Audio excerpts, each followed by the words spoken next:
Um, well, I've got some people in the chat wanting to know about why they should smoke pot, but we're going to ignore that. I have No. Let's look at some of this stuff, okay? Because it's all really related. You cannot okay. separate. Let me read you the exact question. This is from GZ420.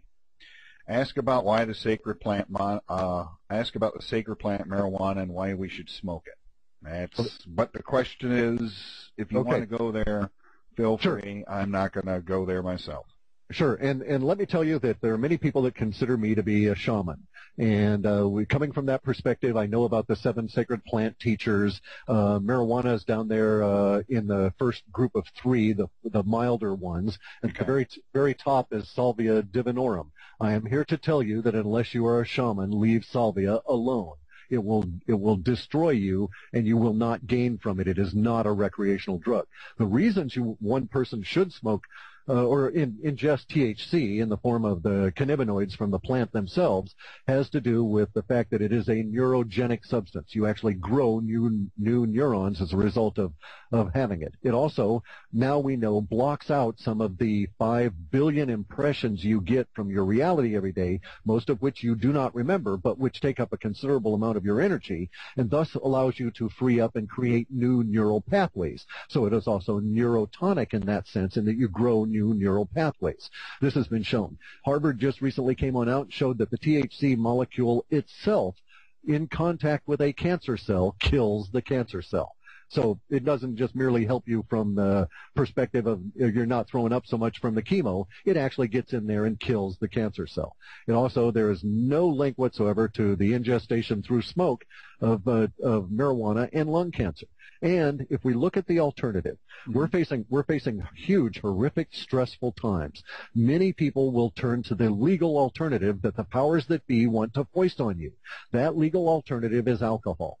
Now, I have a weird relationship with alcohol because my father was an alcoholic. I don't drink because I'm a meditator, but I tried to teach myself to drink in my 40s and discovered to my to a satisfactory conclusion what it did to my meditative body. And I will not touch alcohol because alcohol is not a drug.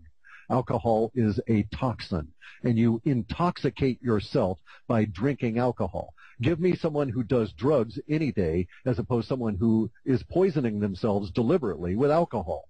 It also causes your vibrations to go for months in an altered form that drugs do not.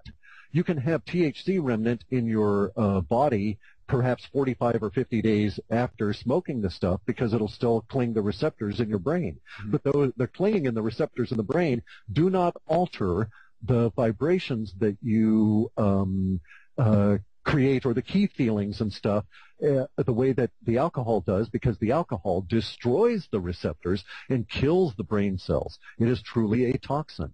And so let us discuss things as adults.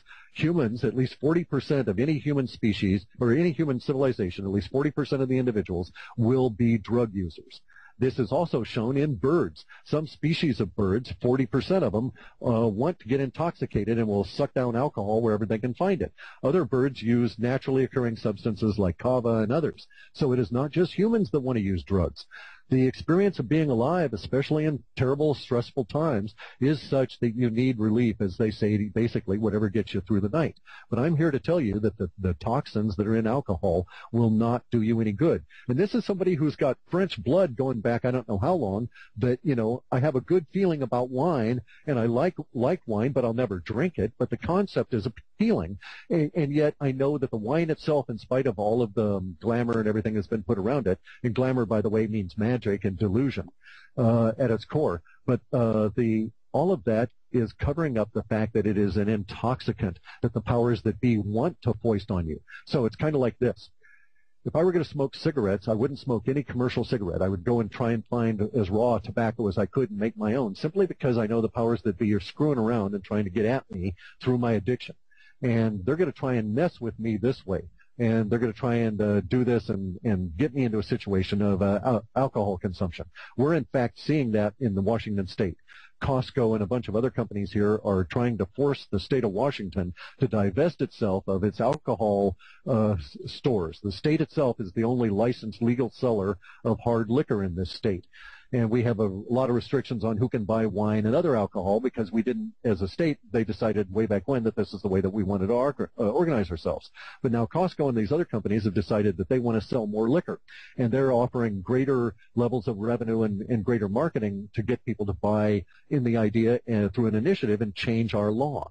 But fundamentally, what will occur? If Costco is correct and we're going to get greater tax revenues, then what must occur is there must be greater alcohol sales, which will degrade the society. Because as the Native American guys over here in Spokane note, you do not build a nation selling alcohol, tobacco, and fireworks and gambling to each other. Right. You build a nation by demanding greater of yourself. And I'm saying that we will always have drugs around, and it is better that we get the shamanic approach and build a structure that allows our society to continue and grow, even though we're going to always have this drug use. Look at the war on drugs and the horrific cost. And has it been successful? And how long has it been going on now? Let's see, 30 years, 40 years? When are we going to call a halt to this experiment and say that it's failed? Yeah, it just doesn't work. Yeah. Yeah. Apparently the chat is going insane over that last question. Congratulations. Yeah, I'm sure, yeah. But speaking of marijuana, that must be why I'm a super genius. Enough said about that. Okay, we have another question. No. Let's stop and make one comment. Okay. Carl Sagan. Yes. Smoked every damn day. Yeah. And geniuses abound that will say to you, Bob Marley, when you smoke the herb, it introduces you to yourself. And once you have introduced to yourself, a lot of crap falls away. And once the crap falls away, you can become a self-actualizing human.